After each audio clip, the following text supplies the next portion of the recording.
And we live. Good evening, everyone. Welcome to IT Career in Australia live streams. And tonight's topic is how to plan your tech career in 2023. Thank you so much for finding some time this evening to join our live discussion. As usual, please introduce yourselves in the comments, let us know what you do, and join our conversations with your comments and questions. If you're new to my live show, I'm Jana Martins, and I'm currently working in IT consultancy. So I'm passionate about learning more about present and future of tech industry, and also share my new findings with you on this YouTube channel. So again, tonight we're going to talk about how to plan your tech career in 2023. And Kathryn is going to share her experience, the steps you can take today to progress in your career, and other valuable tips when it comes to planning's next steps.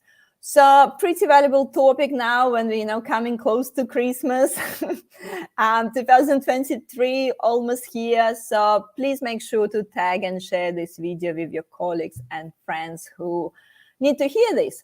So, and before I'll pass it on to Kathryn to introduce herself, just want to quickly remind you that we're going live as usual on LinkedIn, Facebook, and YouTube.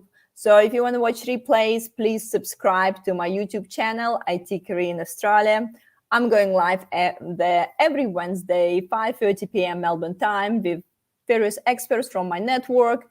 And we're talking about different topics, but all around IT career, job search, and specifics of IT industry in Australia. Also, always encourage you to join my meetup group so you can get some notifications about upcoming discussions. So we might do some face-to-face events as well. So make sure to join that one as well. Don't be shy. Ask some questions in the comments. As many questions as you want, but please stay on the topic, and most active participants also will receive some nice surprise at the end of the stream.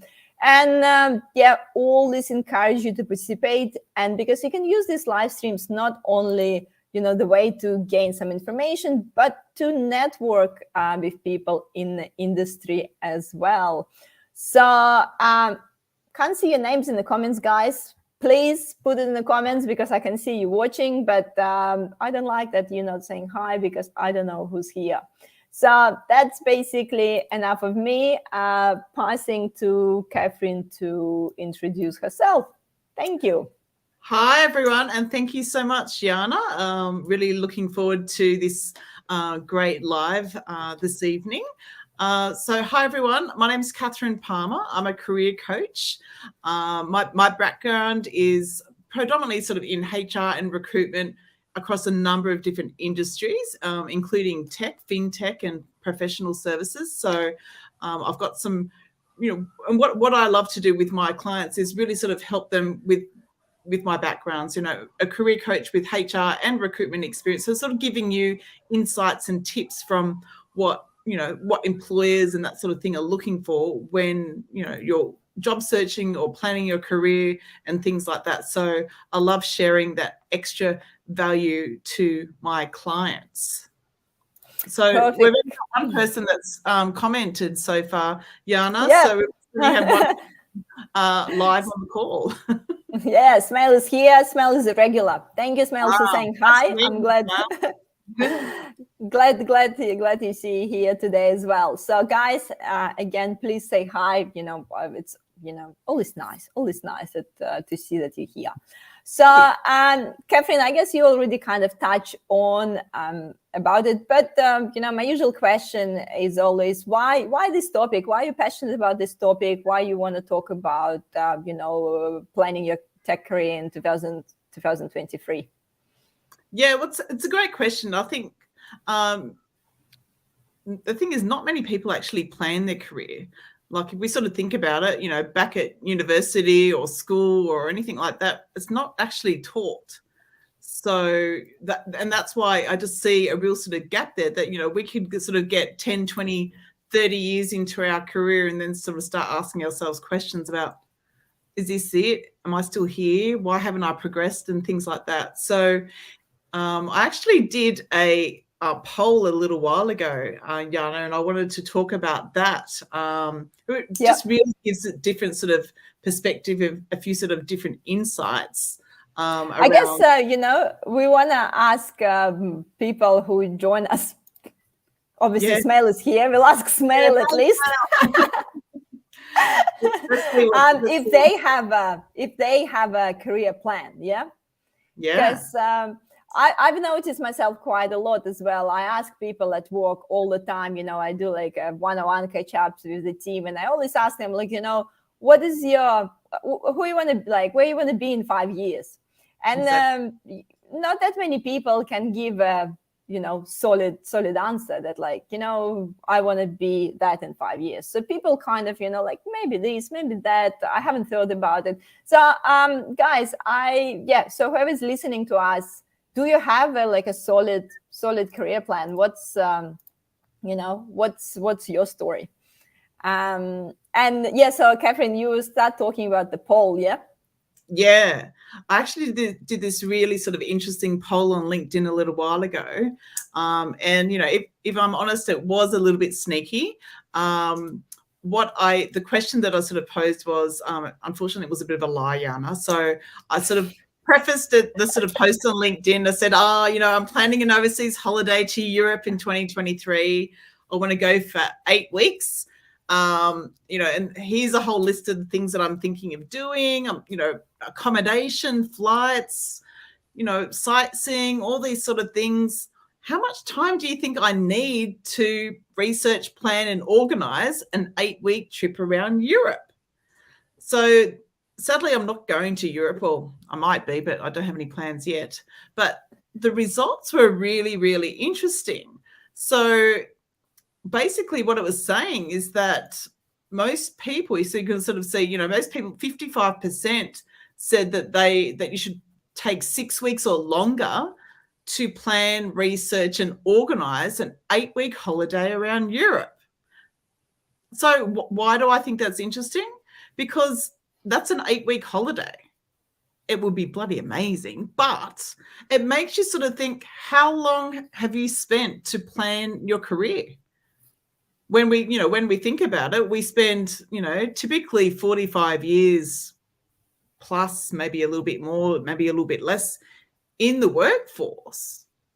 But when we sort of think about it, how many of us actually plan a career and actually put a proper plan in place? And I don't mean, I want to be a manager by the time I'm 35, or I want to be on this sort of salary by 40, or I don't mean that. I mean like an actual plan.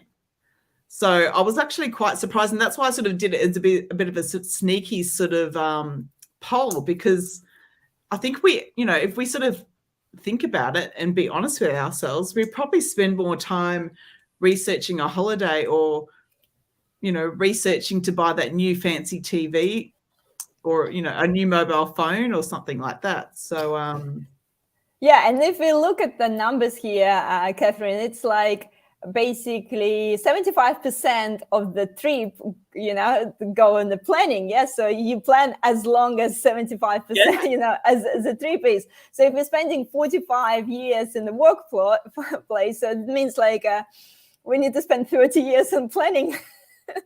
Well, maybe not 30 years, but it's probably something that you want to be, constantly reviewing and tweaking and things like that. So, and I think it just sort of really highlights that there's probably a gap there, if we're honest with ourselves, that most people probably don't put much thought to what they want to be doing. And then they sort of get to a point 5, 10, 15 years down the track and go, where am I? Why am I here? Yeah.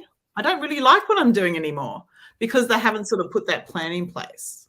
Yeah, and just kind of went with the flow and maybe get some few promotions, but didn't really think through that's the direction they maybe wanted to go, but that opportunity kind of presented themselves.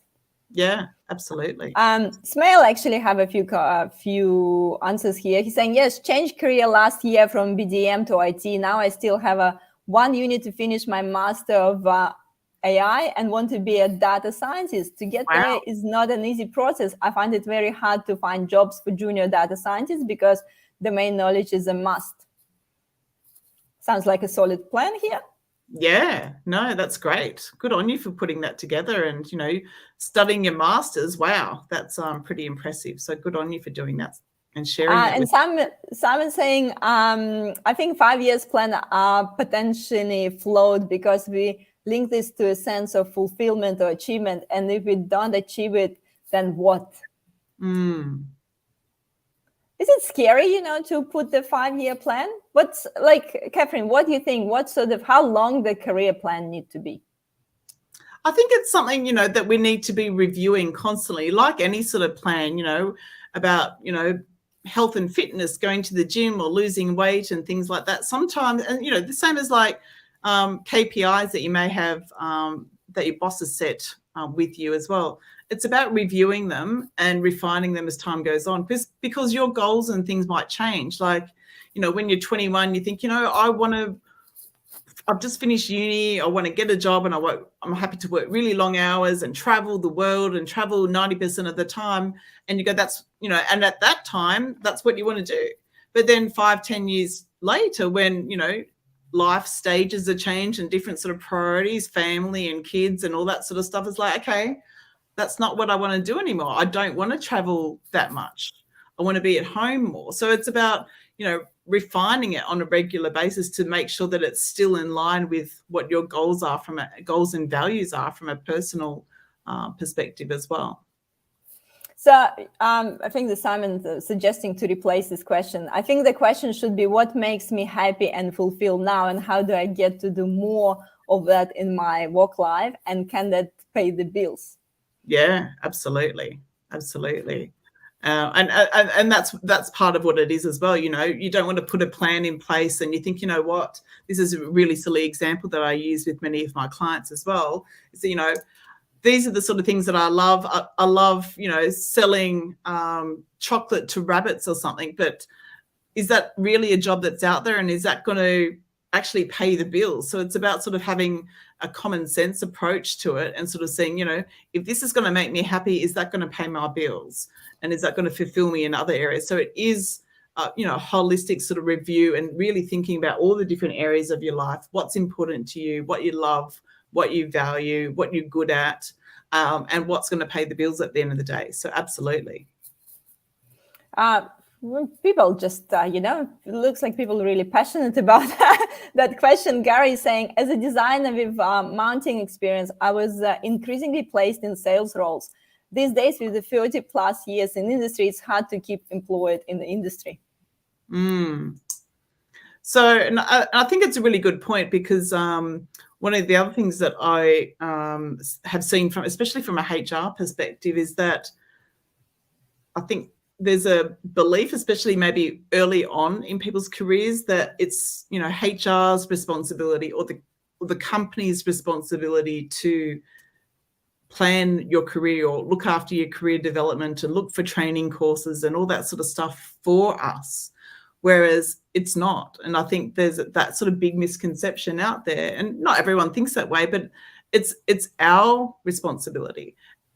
And if we're not happy with the direction that the XYZ company that we're working for is putting us down into certain types of roles, then it's our responsibility to take a step back and go, okay, well, that's what that company's doing. I either need to look for a new role, or I need to think about what I want to do long term and start investing in my own career, and what sort of things can I do to invest in myself, to find that sort of role in the future. So that's a part of it as well. And when should we start? When is it's that rhetorical question. When is a good time to plant the apple tree? Yeah. Oh, well, if we're talking about the topic of today's event, how to plan your career in 2023, should you start next year then maybe, Jana? Because I think, a lot of people sort of think, it's the 16th of November or whatever day it is.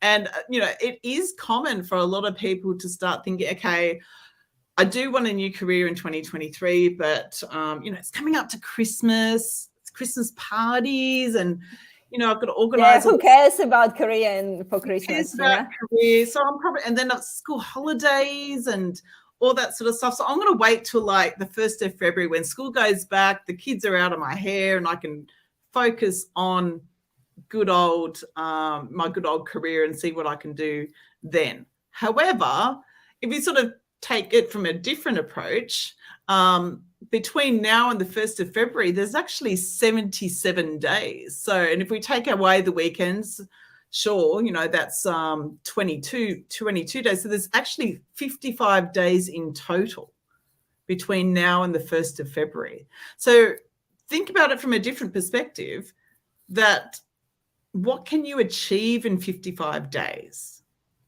And it's easier to keep up, than catch up.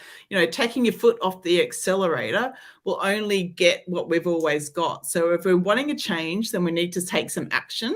So, think about challenging your thinking, challenging the way that you've always done things. And if you've always done things in a certain way and only, got a certain result, well, maybe it's time to change that. So, if we just sort of think, 55 days, what sort of things can I do to get in front of the competition? It's sort of like anything really. Like if we're sort of thinking, I want to save for a house deposit and buy a house early next year, are you going to start saving the week before you want to start buying something? Or, you want to fit into that dress or that suit for your friend's wedding next February? You're going to start looking at, going on a diet and cutting out cake and alcohol the week before the wedding? No, it's something that you need to sort of start, because it takes time. And I think, the thing is, from a recruitment perspective, a lot of people sort of think, oh, companies aren't hiring now. But I tell you, from a recruitment perspective, working in recruitment, working in HR, companies are still hiring. Companies are still looking for people. And having worked in HR for 20 odd years, myself, I've been offered roles in the past right up to the few days before Christmas. And I've also, and you probably have as well, Jana, offered. Last role I took was 23rd of December. Yeah. So I think, and this really, I think it's, if we sort of think about it now, if we're looking for something now and starting our plan now and starting all that activity, we're going to be you'll be ahead of the competition, because they're probably going to be thinking, well, I'll wait till February. But if you do something now, you're going to be 55 days ahead of your competition. So don't stop. Accelerate your growth, accelerate your potential and your mindset. And that's sort of the same sort of thing if you want to achieve anything in life. It's, you've got time to really focus on your mindset, your growth and your potential, so that if that role does come up the 10th of December, great. Or if it comes up the 10th of January, you're just so much more prepared than your competition. Definitely. And sometimes it's even, I wouldn't say easier, but a lot of people go on holidays. So you might have actually chance to score something really good during Christmas, because just a lot of people will be away. And Absolutely. Maybe a lot of people not in the mindset to apply. But yeah, as Kathryn said, companies hiring all the time. And yes, maybe some big companies closing their offices for 2-3 weeks of the Christmas, but a lot of smaller companies will just keep working through and, only take few public holidays, but keep going, because when you're smaller, you need to survive, you need to keep going, and you're always hiring. Yeah. And, the other analogy that I sort of use here, Jana, is, why take action now? And we're sort of, because there's bound to be people that are sitting on the fence. So I'm sure that there's, probably one or two people at least that are in the live now that are sort of still on the fence about whether they should take action now. But if we think about it from a different perspective again, so Olympic athletes or even sportswomen, men and women that are at the top of their game. So let's take someone that we all know, Ash Barty. Yes, she's not playing tennis anymore, but do you think that she only started training just before the Australian Open? Did she start training the few weeks leading up to it? Do you think she's getting training on how to effectively serve, or was she refining her backhand? The thing is, being a top tennis player, it's more than technique. It's more than the right technique. It's more than having the right experience. Just like, if you're, you might be an IT project manager. It's more than saying, yes, I've got 15 years as a project manager. It's more than having the project management certifications. And the other thing to think about here from this analogy is around sports psychology. So if you take a minute to sort of step back and think, what are the other factors that would influence someone like Ash Barty, which is the same for ourselves really, to excel in that sport? It's not just about her skills and experience, because she knows how to play tennis. It's around mindset, bouncing back from setbacks. So, not winning the Australian Open, or, it could be for you that you've applied for a couple of jobs internally and haven't got them. Remaining calm under pressure. It's about your attitude, your confidence, your self-esteem, and your motivation. So if we think about it from that perspective, we're not really that much different to Ash Barty. It's just that she might be better playing tennis than we are. And we can apply it to any industry, basically. And Absolutely. I think from my live streams, we always talk about the importance of all the soft skills and communication skills in tech industry, because at the end of the day, yes, obviously there is a core technical skills you need for the role. But once you start progressing, it's all about your, negotiation skills, problem solving skills. How you communicate with people, how you do this, team, collaborate as a team. And the opportunities comes from other people as well. So we need to remember that, that opportunities come from other people, and you need to communicate with those people to find these opportunities. Yeah. Absolutely. So, and that's the reason that I give that example, because, and that's why, I'm so passionate about not leaving, planning your career or planning anything to when you're actually thinking you want to do it. Starting now, there's no reason to not start tomorrow. 100%. And I can relate with myself. Sometimes I'm a bit oh, I'll just see what's happening and just kind of go with the flow. Sometimes I go with the flow for too long. But if I have a clear date, every time I put a date on something, things start happening so much quicker. With the changing job, I remember once I was changing job, I was dragging it, thinking maybe something ideal will pop in and I'll grab it. But as soon as I actually put the date on it, I said okay, so by the 1st of May, I need to change it. Yeah. Then I started new job on the 7th of May or something like that. Oh, perfect. So I think, it's about that goal settings as well. Yeah, absolutely. So we have a few comments here. Gary's saying, Kathryn talks a lot of sense. Thank you, Gary. Smile, commitment and perseverance are the way to succeed. Yeah, it's so true.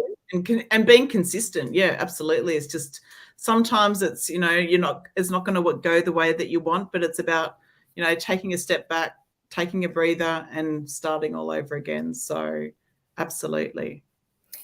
Okay, so let's, I guess, talk about some action that we can take right now. So what's the first few things we need to do when we, planning a tech career?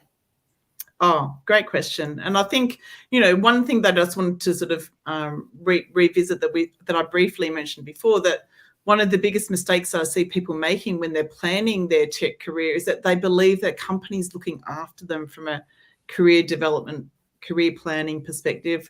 And unfortunately, this isn't as common as it used to be maybe 20, 30 years ago. Plus, many companies are thinking about from a business perspective and not always taking your interests, your skills and passion into consideration. So it really, really is up to you. And I can't sort of emphasize that anymore. So one of the first things that I would recommend doing before anything else. So a lot of people come to me and they say, Kathryn, I just need to update my resume and cover letter and LinkedIn profile, and then I think I'm good. But that's probably the biggest mistake that I see people making. And the reason why is because it's around what I work with my clients around is the first thing is getting career clarity. So what does that mean? It's about identifying your career goals. And as someone else mentioned on one of the comments earlier, Jana, where, your 5-year plan could change. And that's exactly right. So it's about revisiting what's important to you now, because what you did 5-10 years ago may not still fit what you're looking for. So career clarity, I mean, what do you want to do? What do you love doing? What are you good at? And why? So when there's some of the key sort of questions and brainstorming and sort of conversations that I have with my clients. And then we sort of think about on a little bit of a deeper level, what do you want to, if you're thinking, do I want to go technical? Do I want to stay technical, or do I want to progress into a management or a leadership role?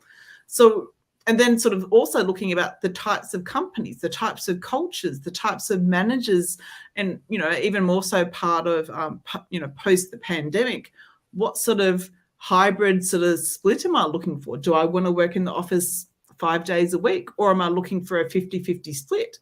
So getting clarity on exactly what you want will also fix that sort of blur and overwhelm and, potentially taking a role that's not the right sort of role, and will really help you with your focus in your job search. So you're not sort of looking and applying for 20, 30 different roles a week. You might have 5 or 10 roles a week that you're looking and applying for, because you're more focused and you're more certain and you have more clarity on exactly what you want. And I think it's such a valuable comment, Kathryn, regarding, people just want to update their, profile and just go for it. But exactly what you said about clarity, because yes, you can update your resume and LinkedIn profile with your recent role and, what you've recently done. But if you don't yet have clarity what you're aiming for, it's as simple as not putting the right keywords in there.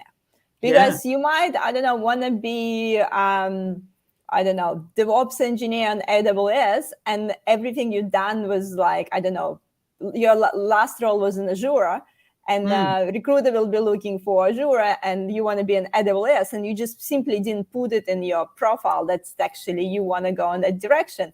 Or you still have PHP, example in your first job, and you come up and you search for, a PHP developer where you didn't code it for 10 years.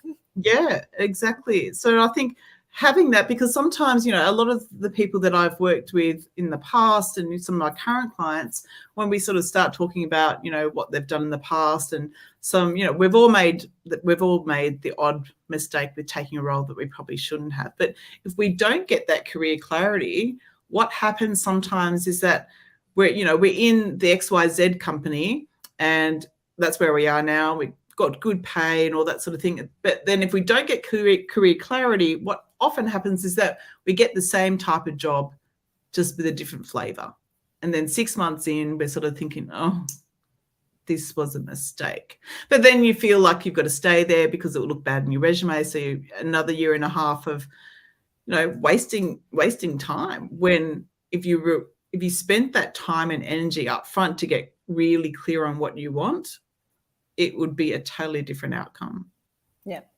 And I totally agree, because the reality is majority of recruiters always will go for someone who's doing a similar role first. Yeah. And if you're thinking to shift somewhere, yes, obviously but you need to show that you want to shift somewhere. But majority of people still, the first pick would be the person who's doing almost the same role right now. It's as simple as it is, as much as, we want to be talking about, hiring by attitude and stuff like that. But the person who's doing exactly the same position right now, most of the time will be the first pick. Yeah. Yeah. And something definitely to remember when we do our planning. Yeah, absolutely. And then the next thing that I probably would be talking about or thinking about is career growth prospects. So that's just sort of think that, you're a developer now. You could be in a role that pays really, really well. But is it going to pay well forever? So working in tech, the technology is always changing, but some things to think about and ask yourself around, are you keeping up with the latest? Do you need to do something else? Do you need to do something different? Do you need to start thinking about upskilling and, investing in yourself, so that if things change and the pays may go down, and they will eventually, that you're still at the same sort of level, and that you can sort of change and upgrade your skills and upskill and have more opportunities available to you. And then the other side of it is around skill shortages. The importance of constantly reviewing and upgrading your skills is critical in tech more than any other industry. What are you doing to stay relevant? Do you know what is currently popular for the next big thing, and what are you doing in that space to make sure that you're preparing for that next big thing that's going to be out there? Definitely. And obviously, the continuous learning there. Yeah, absolutely. Based on the trends. And and that's sort of also something to remember, especially in the tech space, is that soft skills are just as important, if not more important, than the tech skills. So those stakeholder management skills, or those communication skills, or those negotiation skills that you got when you were 21 or 25 or 30 are not going to be the same ones that you need to get that management level role, that director level role, as time goes on. So really sort of keep those sort of things in mind, that you're looking at both the soft skills and the hard skills, the tech skills that are out there as well.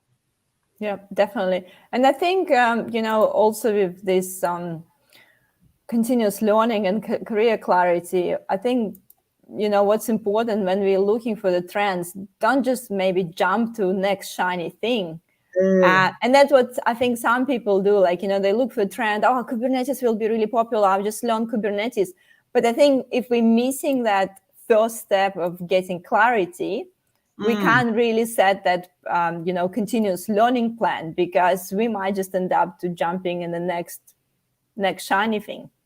And that's so right. And the thing is, with career clarity, one thing that I really focus on with my clients is something that you're good at and something that you love. And they are very, very different. Just because you're good at something doesn't mean you're going to love it. So, for example, working in HR and the recruitment space throughout my career, initially, no offense, Yana, initially I loved recruitment. But then as time goes on, I started not loving recruitment.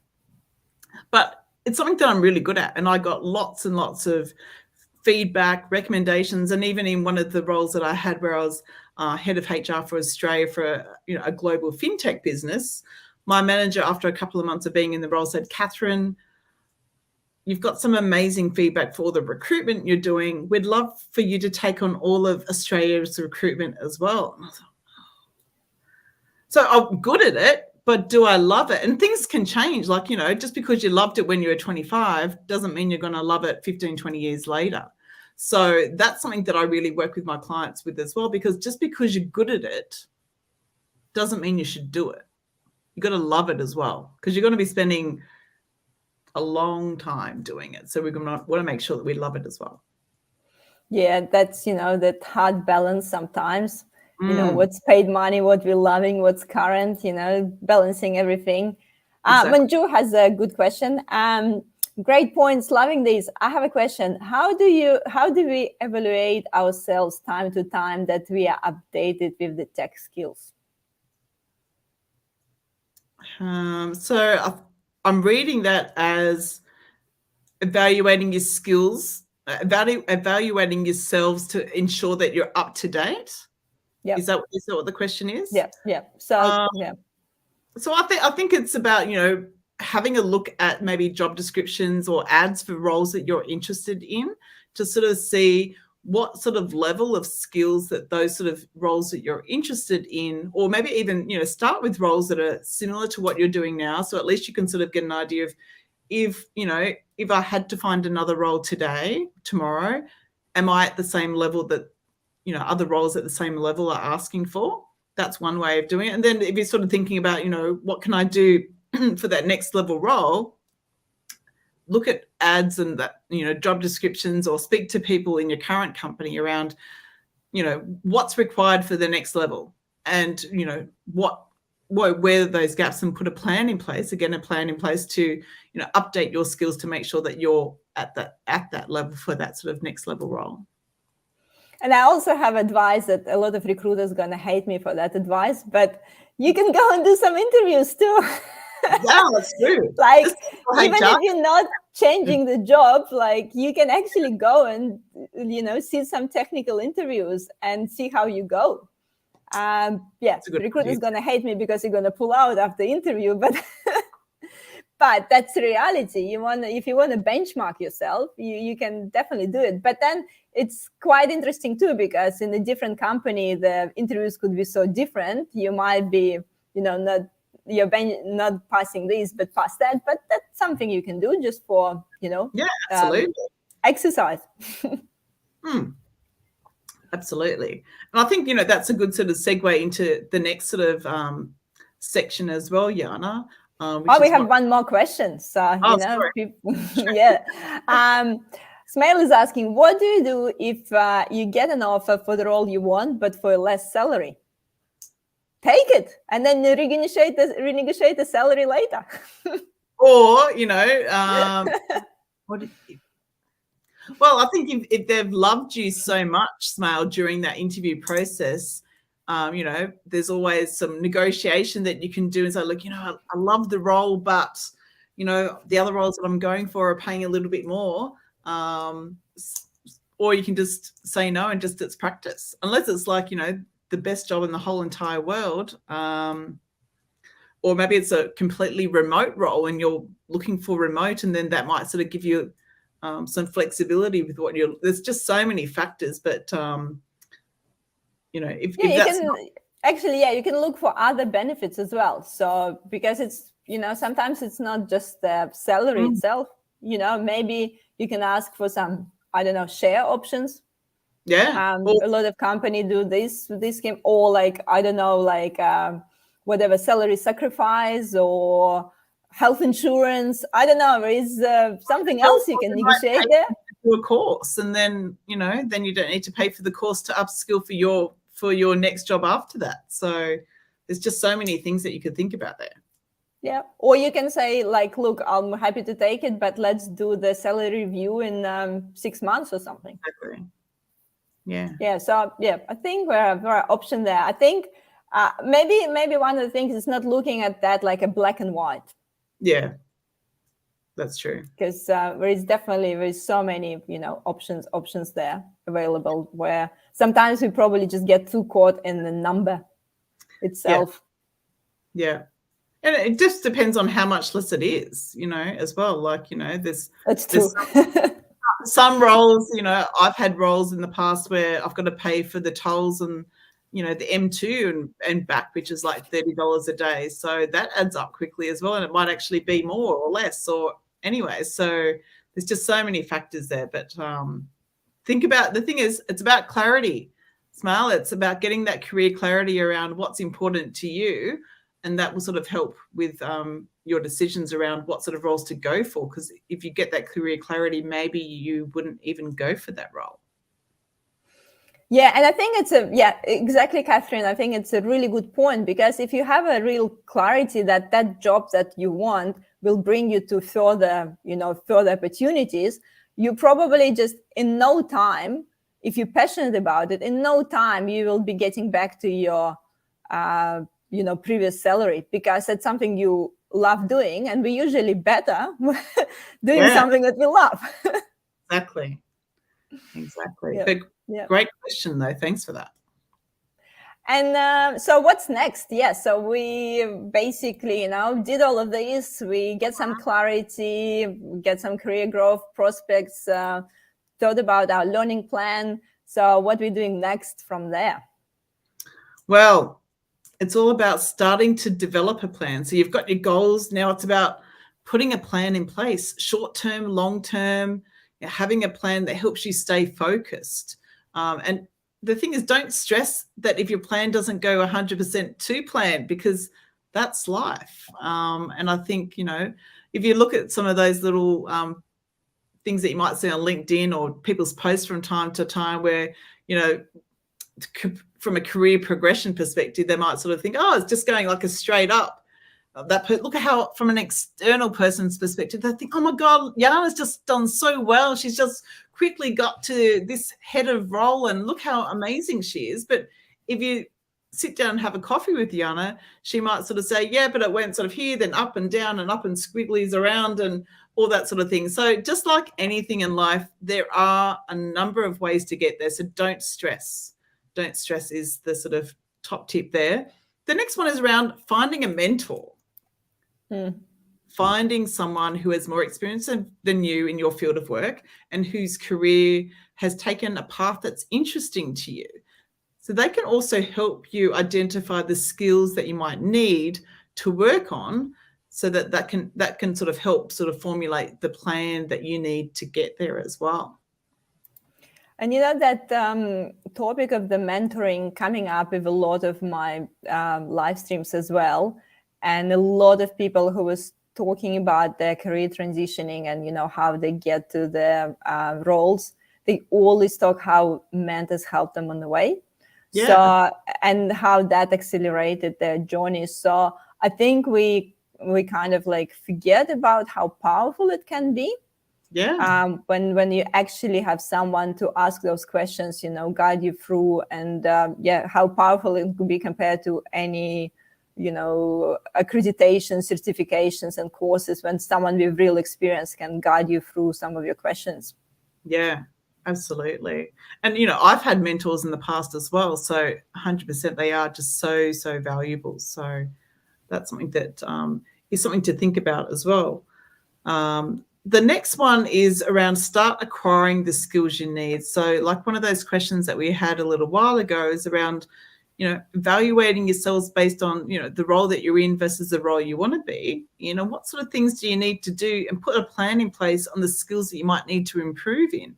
Or maybe there's something else that you might need to develop. Like one of my clients at the moment is looking at a certain sort of level of role, and a lot of the job ads that he's looking at say, you know, experience, you know, with developing strategy and that sort of thing. And he doesn't have experience in that at the moment. So he's done some research to find some courses that he can do to sort of get that extra thing from a skills perspective. So, you know, and that's the other reason that I say to start doing it now, because, you know, if you start thinking in February that's when you want to start putting a plan in place, and then you find out in February that you need a skill that you don't have, you've had 55 days to work on that. So just think about it from that perspective.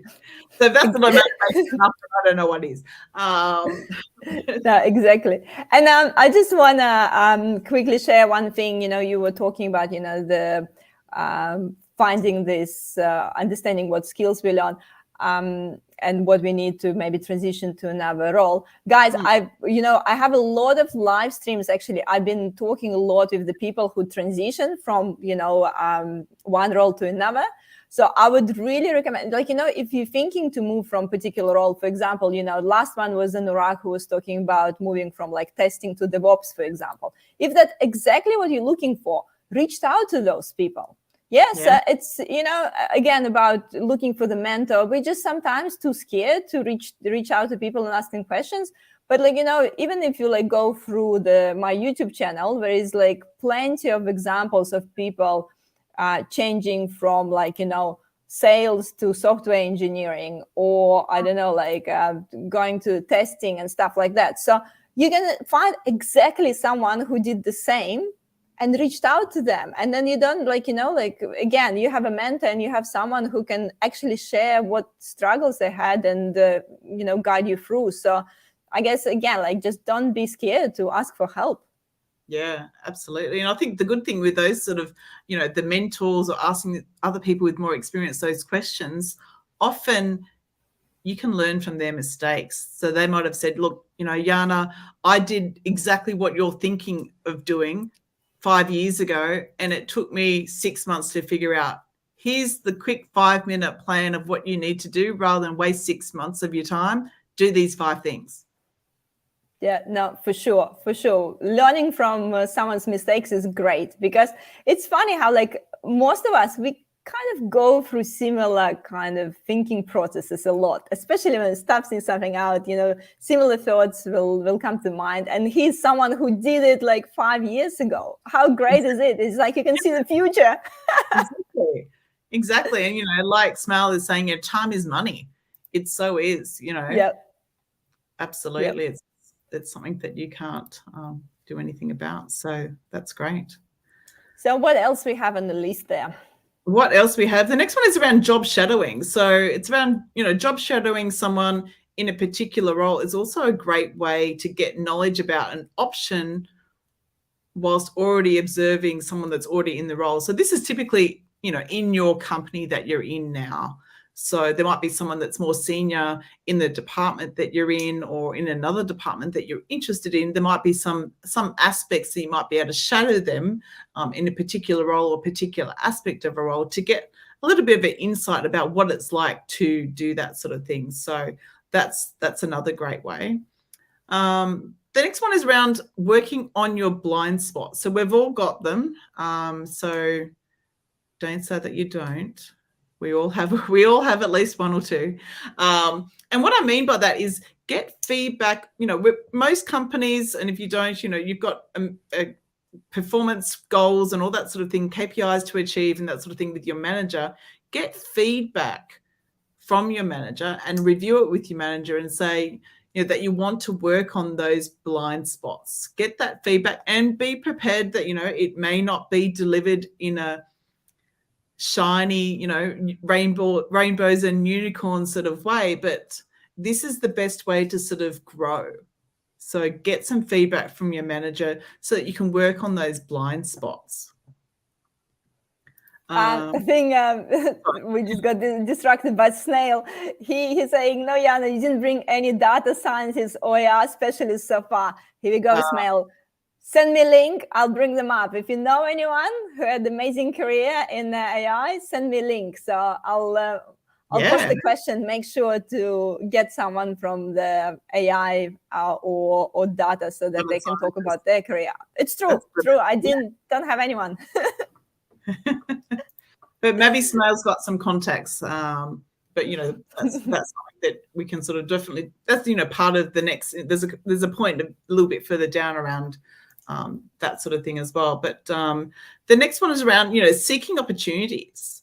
So look for opportunities in your current organization where you work. For example, there might be a new project that's coming up in your team or within another team that you can maybe have a chat with your manager about and say, look, I'd like to be included in this project, or I'd like to have a role in this project, because that also gives you an opportunity to prove yourself in a different sort of area of the business or a different sort of skill set. So, and if that's maybe, aligned to where you want to go short term from a career perspective, this could be a perfect way of getting some extra experience and extra exposure and proving yourself in something that you wouldn't normally get exposure to.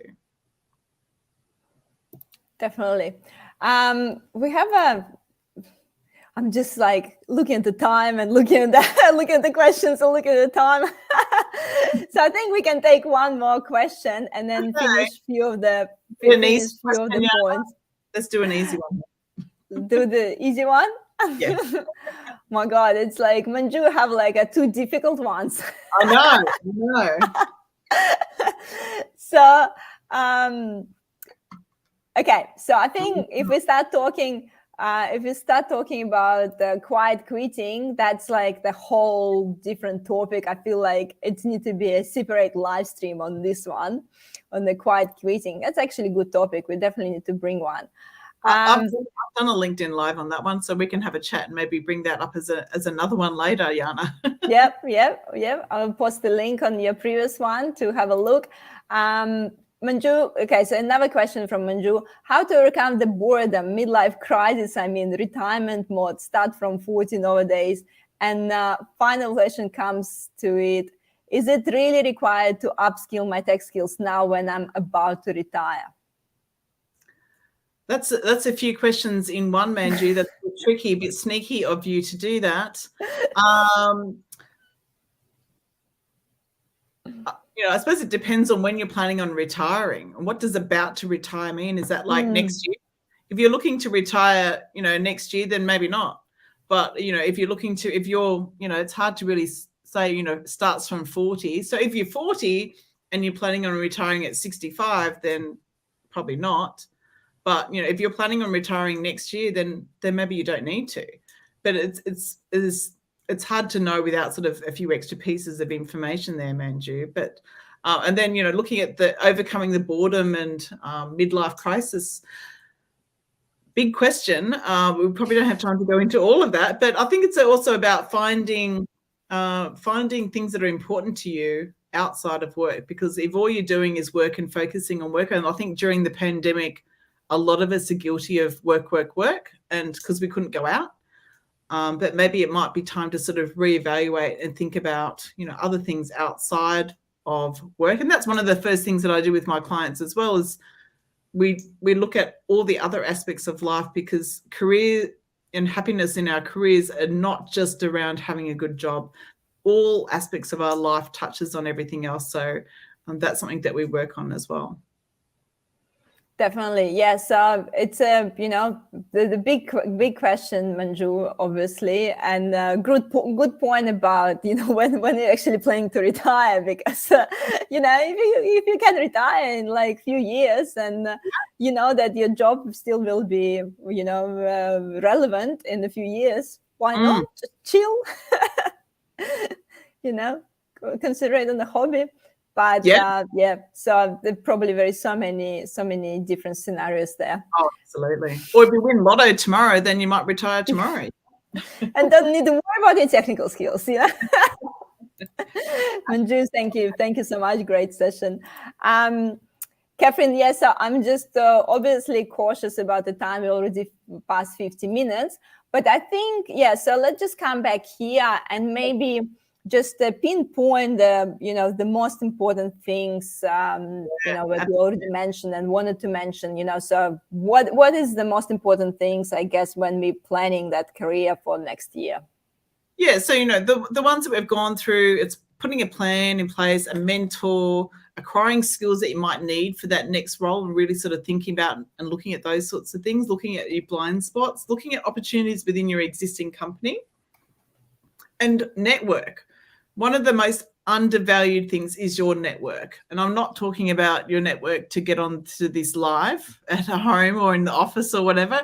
It's about you're building strong relationships with the right people in the right places at the right levels, both internally and externally. So internally being your current organization, but also externally outside of your organization.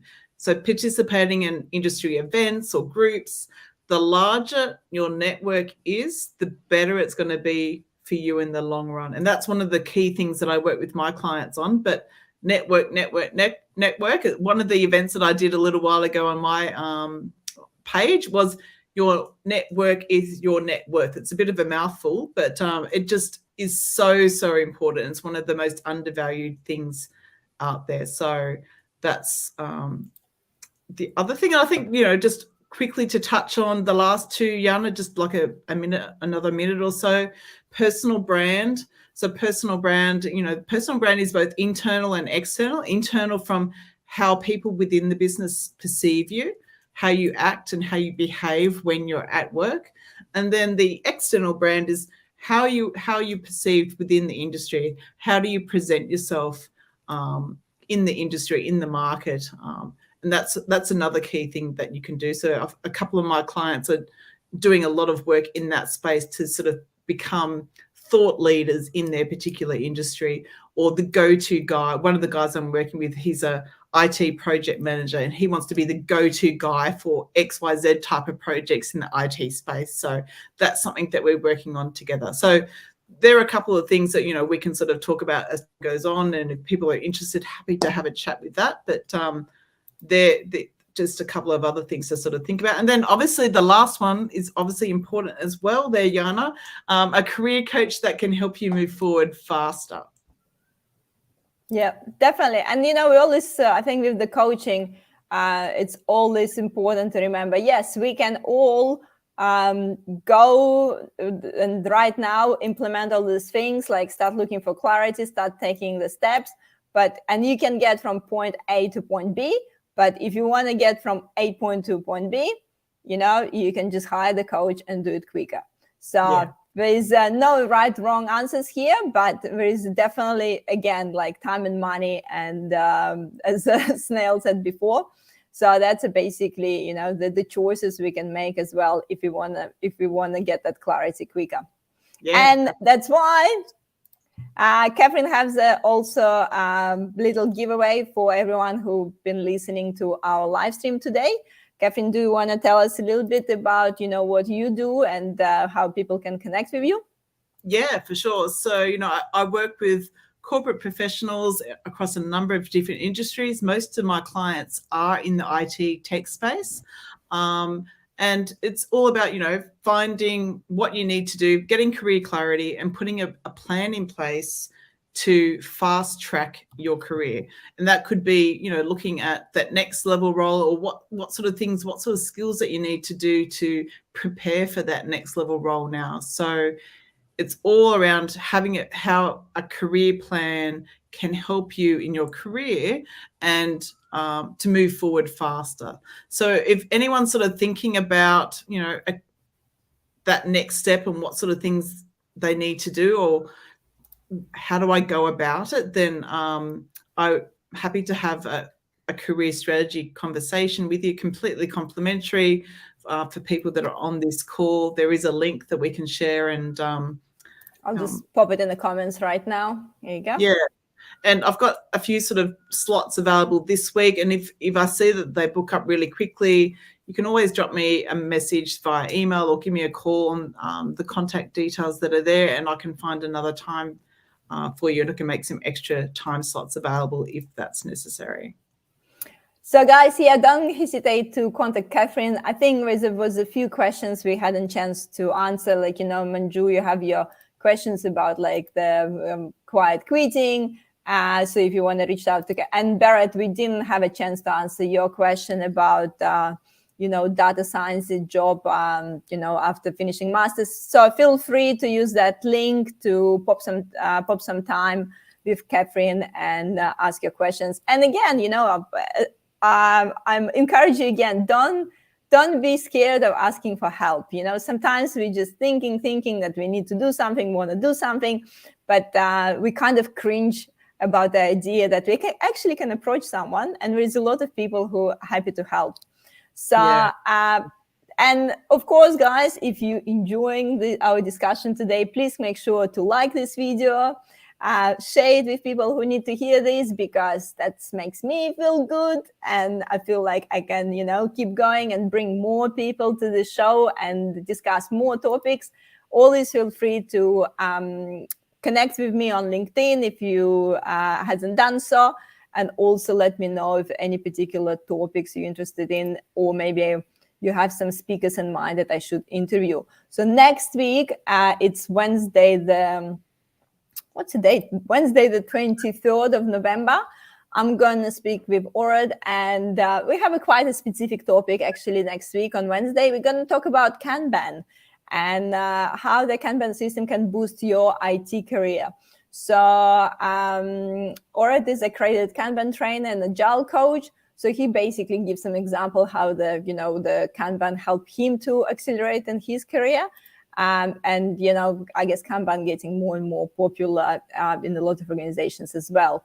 So, so if you're into agile career, definitely join the session next Wednesday, 23rd of November. So, okay, so we're doing well. 1 minute left. Kathryn, just, to finish this live stream, I would love you to share just maybe your favorite inspirational quote, or something you live your life by, like anything inspiring. I put you on the spot. Thanks for that, Jana. I probably don't have the official quote, but it's more around, take advantage of the moment. Like I was talking about before, we've got 55 days between now and where most people are probably going to start thinking about their career for 2023. So you've got 55 days to get in front of your competition, start working so that you know, as Alan Joyce said, you know, that you're on your game, you're on top of your game, you know what you're doing, and you'll be in front of all the other people. There's going to be, you know, a very small percentage of people that actually do something about their career now. So if that's you, you're the sort of the action taker, the ambitious, driven person that wants to make 2023 the year that they get their dream job, then start today, start tomorrow, start now. Perfect. Start now. Grab a chance while everyone is celebrating Christmas. Exactly. Jump ahead of the game. Thank you so much, Kathryn. Thank you so much. Thanks for having me. It's been great. Perfect. Thank you for today's discussion. Thank you, everyone, for joining us.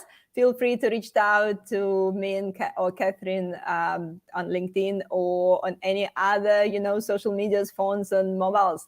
Thank you again, and I'll see you next time. Thanks a lot, everyone.